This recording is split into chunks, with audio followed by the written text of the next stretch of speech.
उच्च न्यायालयानं बहिणींचा मार्ग मोकळा केला। लेना बँक नाही तर देना बँक सरकार। मुख्यमंत्री एकनाथ शिंदे यांचा विरोधकांवर हल्लाबोल। महिलांना सक्षम करण्यासाठी आमच्या सरकारच्या योजना। बहिणींच्या खात्यात पैसे आल्यानं विरोधकांच्या पोटात दुखतं। देवेंद्र फडणवीसांचा विरोधकांवर हल्लाबोल। अजित पवारांनी डॉक्टर एडगेवार आणि गोळवलकरांच्या समाधीचं दर्शन घेणं टाळलं। अजित पवारांनी रेशीमबाग परिसरामध्ये मात्र समाधी स्थळाकडे जाणं टाळलं।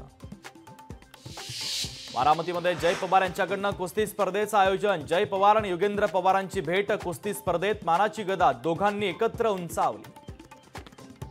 सुपारी वाहतदाराला धडा शिकवण्याची वेळ। पराभवासाठी कडूंनी सुपारी घेऊन मतांचं विभाजन केलं। नवनीत राणा बच्चू कडूंच्या विरोधात आक्रमक।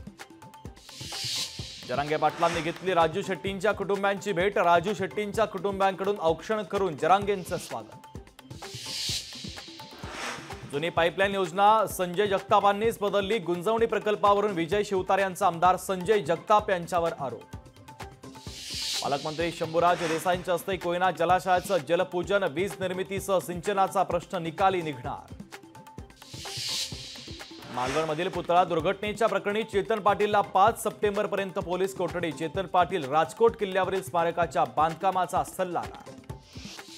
ट्रेनमधून गोमांस घेऊन जाणाऱ्या व्यक्तीसोबत प्रवाशांनी घातला वाद। ट्रेनमधील प्रवाशांनी वृद्ध व्यक्तीला धरलं धारेवर।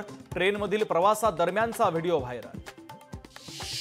संभाजीनगरमध्ये प्लास्टिक सदृश्य तांदूळ बाजारामध्ये प्लास्टिक सदृश्य तांदूळ मिळत असल्याची माहिती। तर तांदूळ खरेदी करताना नागरिकांनी काळजी घेण्याचं आवाहन।